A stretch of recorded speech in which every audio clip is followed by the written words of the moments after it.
Let's bring in Ted Williams. He, as you know, is a former D.C. homicide detective and a Fox News contributor. So you just heard the mayor say that collectively violent crime is down 61% in Washington over the last 2 years. What was it like when you were on the force investigating homicides, and how does that compare to the situation now, Ted? Well, John, it was a different time when I was on the police force there, and crime at that time was certainly up. But I have to agree with the mayor here, who said that crime is on a down level now in the district. Yes, there is crime, and there will always be crime. There are crimes in every major metropolitan city in this country. What really I found troubling, I got to tell you, as a lawyer, I found it troubling because I also practice law in the District of Columbia, is that the President of the United States would say that crime is out of control. I take exception to that. Crime is not out of control in the District of Columbia. Yes, you do have some juveniles here that are out of control, and those juveniles need to be addressed and arrested. And I think that even the Metropolitan Police Department is happy that the president has married up the federal agencies that help to try to combat crime in the District of Columbia. Well, let me put up a graphic that shows some of the stats on juvenile crime in Washington, D.C., and you can elaborate on this a little bit. More than half of all carjacking arrests in D.C. involve juveniles. The number of juveniles arrested in D.C. has gone up each year since 2020, and police arrested more than 2,000 juveniles in 2023 and 2024. It seems like if you can get these kids to stop committing crimes, Ted, you're going to be way ahead of the game. You would be, but in any major metropolitan city, you're going to have, unfortunately, juveniles committing crimes. You're right. Hijackings in the District of Columbia are up.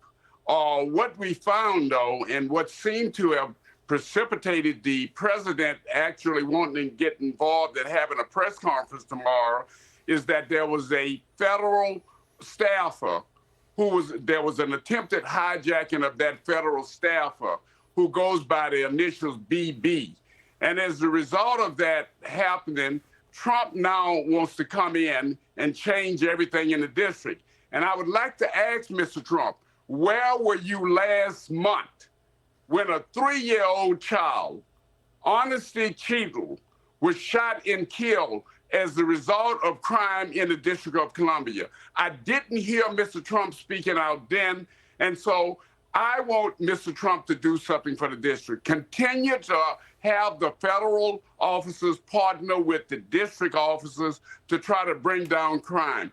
But don't use this as a pretext to actually eradicate home rule. And that seemed to be what Mr. Trump is interested in. Jason Miyares is the Attorney General from neighboring Virginia. He says that a lot of Virginians are afraid to visit the district. Listen. Former D.C. police chief noted that the average arrest record for someone who is picked up on a murder charge in Washington, D.C. is 11 prior arrests. They've had too many individuals, too many politicians who really want our prosecutors and our police to act like social workers instead of what is their number one job, which is protecting their citizens. And it directly impacts Virginians because so many Virginians go into the district to work, to be entertained, to go out to dine. And I can tell you so many of my Virginia constituents no longer feel safe in D.C. So, Ted, it's not just President Trump. There are other political leaders saying, you know, it's a dangerous town. Well, you know, Mr. Miyares, the Attorney General for Virginia, should look in a mirror because the crime in Richmond, Virginia, for instance, is somewhat equal to what goes on in the District of Columbia. I'm not making excuses for the District of Columbia. What I'm simply saying is, yes, there is crime in the District of Columbia. Yes, it needs to be dealt with. But I think what you need to find is that Jeanine Pirro, who is the Attorney General there, is the U.S. Attorney in the District of Columbia, should get together with the courts and law enforcement, and they all should work on the same page to try to bring crime down. Well, if anybody can do it, she can. We know that. Fox News contributor Ted Williams. Ted, thank you.